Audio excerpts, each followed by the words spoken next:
जानकी के 3 बच्चे थे, जिसमें से 2 लड़के विनोद और प्रमोद और 1 लड़की कविता थी। बिन बाप के बच्चों को जानकी ने खूब लाड प्यार से पाला। उसने कभी उन्हें कोई तकलीफ नहीं होने दी। माँ बाप दोनों की जिम्मेदारियां उसने बखूबी निभाई। समय बीता और तीनों बच्चे जवान हो गए। विनोद और प्रमोद अच्छी कंपनी में नौकरी पर लग गए, जहां उन दोनों को अपने मालिक की अमीर घर की 2 बहनों नैन्सी और सुप्रिया से प्यार हो गया। जानकी को भी दोनों लड़कियां पसंद आ गईं। फिर सबकी रजामंदी से शादी की तारीख पक्की हो गई। माँ, मैं तो अपने भाइयों की शादी में गाउन पहनूंगी। हाँ, तू तो ऐसे तैयारी कर रही है जैसे हमारी नहीं बल्कि तेरी शादी हो, हैं? और क्या भला आखिर क्या जरूरत है बेकार में खर्चा करने की? माँ, ये तो तुम्हारी ही साड़ियों से कोई पहन लेगी, हैं? आखिर तुम दोनों भाइयों की इकलौती बहन है, इतना तो इसका हक बनता है। फिर जानकी ने अपने पैसों से कविता के लिए गाउन बनवा दिया। ऐसे ही शादी वाला दिन भी आ गया और जानकी की दोनों बहुएं ब्याह कर घर आ गईं। कुछ दिन ऐसे ही बीत गए। एक रोज, बस अब जल्दी से अपनी बेटी के हाथ भी पीले कर दूं तो मैं अपने सारे फर्ज से मुक्त हो जाऊंगी। वैसे भी मैं अस्थमा की मरीज हूँ, न जाने कब क्या हो जाए। तभी जानकी की दोनों बहुएं वहां आ गईं। अगर दोनों माँ बेटी की खुसुर फुसुर खत्म हो गई हो तो घर के कुछ काम कर ले, और नहीं तो क्या, अब हम दोनों सारा दिन किचन में रहकर खाना बनाएंगी क्या? ना बाबा ना, हमसे तो ना होगा ये। चल कविता, रसोई में बर्तन रखे उन्हें धो दे, फिर खाना बना ले जाकर। इस तरह दोनों अमीर घर से आई बहुएं सास ननद से घर के काम करवाने लगी। दोनों बड़े घर से आई थी, लेकिन फिर भी उनके मन में लालच भरा हुआ था।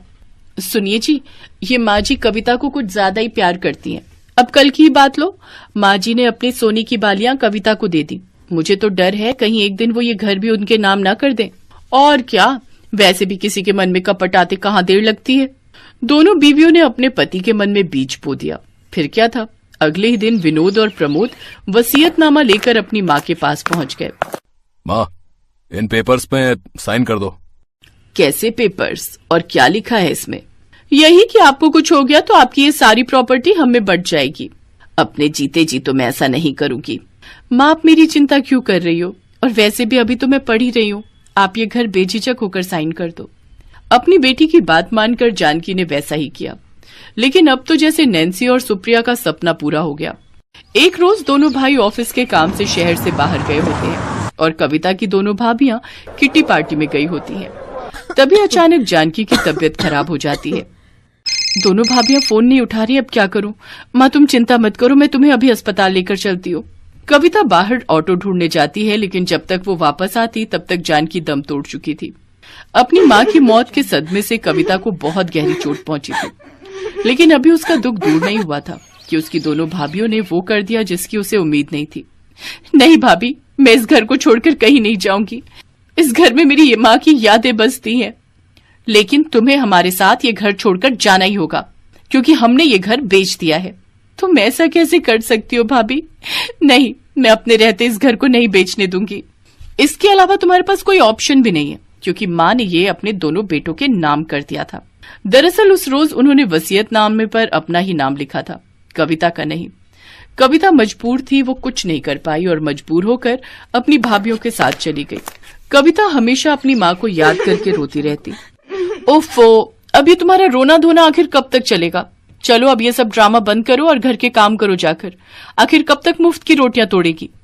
हाँ, उठो अब, और रसोई में बर्तन पड़े हैं उन्हें धो लो, फिर कपड़े भी धो लेना, लेकिन पहले रसोई में जाकर नाश्ता बना लो। अगर मैंने इनकी बात नहीं मानी तो ये दोनों मुझे घर से निकाल देंगी, फिर मैं कहाँ जाऊंगी? अब कविता सारा दिन घर का काम करती और जब समय मिलता तब आधी रात को पढ़ने बैठती। एक दिन घर में विनोद और प्रमोद की बिजनेस पार्टी थी। उसमें क्लाइंट्स के साथ उनकी वाइफ भी आई थी। सारी तैयारी कविता ने अकेले कर ली।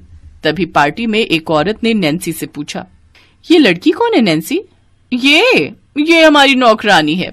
ये सुनकर कविता को बहुत बुरा लगा और वो बिना किसी से कुछ कहे उस घर से चली गई। लेकिन उसे कहीं ठिकाना नहीं मिला, इसलिए वो फुटपाथ पर रहने लगी और भीख मांगकर अपना गुजारा करती, साथ ही अपनी पढ़ाई भी करती। समय बीतता रहा और एक दिन उसकी मेहनत रंग लाई। उसने एसएससी की परीक्षा पास कर ली। फिर भीख मांगने वाली एक गरीब ननद इनकम टैक्स अफसर बन गई। ऐसे ही समय बीता। एक रोज, हे राम, हम लुट गए, बर्बाद हो गए। क्या हुआ? ऐसे क्यों चिल्ला रही हो?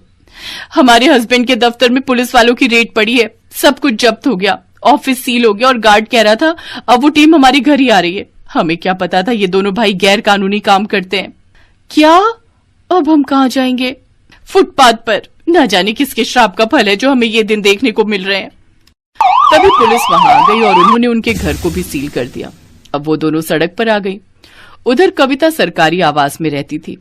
उसने जब अपने भाइयों के बारे में अखबार में पढ़ा तो वो खुद को उनसे मिलने से रोक नहीं पाई।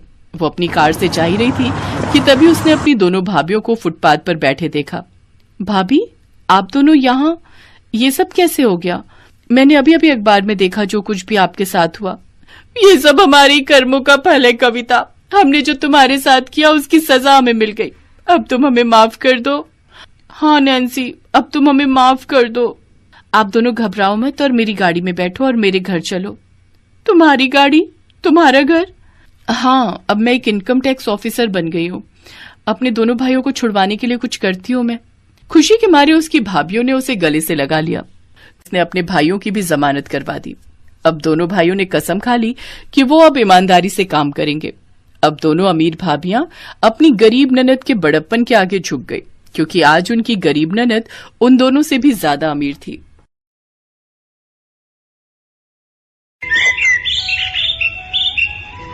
अनुराधा की ननद वर्षा एक अमीर घर में ब्याही हुई थी। वर्षा की जब शादी हुई थी तब उसके मायके वाले अमीर थे, इसलिए वर्षा की शादी में अच्छा खासा दहेज भी दिया गया था। राकेश का कारोबार अच्छा था पर अचानक बिजनेस में घाटा हो गया। अब अनुराधा और राकेश को गरीबी में दिन गुजारने पड़ रहे थे।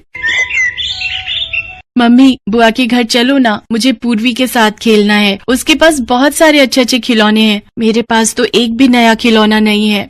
अच्छा ठीक है, चलती हूँ, लेकिन जल्दी आ जाएंगे पापा के आने से पहले। अनुराधा अक्सर स्वाति को वर्षा के घर ले जाती थी। स्वाति को पूर्वी के साथ खेलना अच्छा लगता था पर वर्षा को अनुराधा का बार बार आना पसंद नहीं था। भाभी, हो सके तो दोपहर के वक्त मत आया करो, वो पूर्वी के सोने का वक्त होता है ना, तो तुम स्वाति को ले आती हो। पूर्वी खेलने में लग जाती है, इसलिए बोल रही हूँ। वैसे मेरी बात का बुरा मत मानना। नहीं वर्षा, मैं भला तुम्हारी बात का बुरा क्यों मानूंगी? वो तो स्वाति जिद करने लगी कि उसे पूर्वी के साथ खेलना है, इसलिए मैं उसे ले आई। चलो स्वाति, अब घर चलते हैं, पापा भी आ गए होंगे। अनुराधा की ननद वर्षा उसके गरीब होने से चिढ़ती थी, पर अनुराधा बहुत भोली थी। उसके स्वभाव में सीधापन था। वो अपनी ननद की बातों को दिल पर नहीं लेती थी। कुछ दिनों बाद वर्षा की शादी की सालगिरह का फंक्शन था। उसने सबको इनवाइट किया था। राकेश, वर्षा की शादी की सालगिरह है, वो एक बड़ी पार्टी कर रहे हैं। हम तो घर के हैं, इसलिए समय से पहले पहुंचे तो उन्हें अच्छा लगेगा।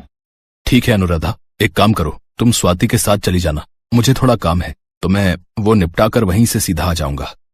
ठीक है राकेश, फिर मैं स्वाति को लेकर चली जाऊंगी। अच्छा, पता नहीं वर्षा का फोन आया था, कुछ काम है, शायद कल की पार्टी का, इसलिए बुला रही है। ठीक है, चली जाओ, स्वाति को भी लेती जाओ। मैं भी जा रहा हूँ, शाम तक लौटूंगा। अनुराधा वर्षा के पास चली जाती है। वर्षा ने कुछ साड़ियाँ निकाल कर रखी हुई थी। अनुराधा भाभी, कल की पार्टी काफी बड़ी है और मैं नहीं चाहती भैया और आपकी पीठ पीछे कोई बात बनाए। मेरी ससुराल वालों और अनिल को तो आप जानते ही हो, सब लोग बहुत हाई फाई हैं और मैं नहीं चाहती कि मेरे मायके वालों की वजह से मेरे अपने ससुराल के रिश्तेदारों के सामने इंसल्ट हो। आपके पास तो कोई ढंग की साड़ी नहीं होगी। ये मेरी कुछ साड़ियाँ रखी थी, मैंने तुम्हारे लिए निकाल दी है, ये लेती जाओ। और हाँ भाभी, अनिल के कुछ कोट पैंट उन्हें टाइट हो गए, वो भैया कल के फंक्शन में पहन लेंगे। अनुराधा कुछ बोल नहीं सकी और चुपचाप घर आ गई। उसने घर आकर कोट पैंट एक अलमारी में छुपा कर रख दिए ताकि अपनी बहन का ये स्वभाव देखकर राकेश को बुरा न लगे। अगले दिन अनुराधा और राकेश फंक्शन के लिए पहुंचते हैं। राकेश भैया, आप क्या ये कुर्ता पजामा पहन कर आए हो? मैंने भाभी को आपके लिए कोट पैंट दिए तो थे। अब कौन से कोट पैंट? सुनिए, अनिल जी आपको बुला रहे हैं।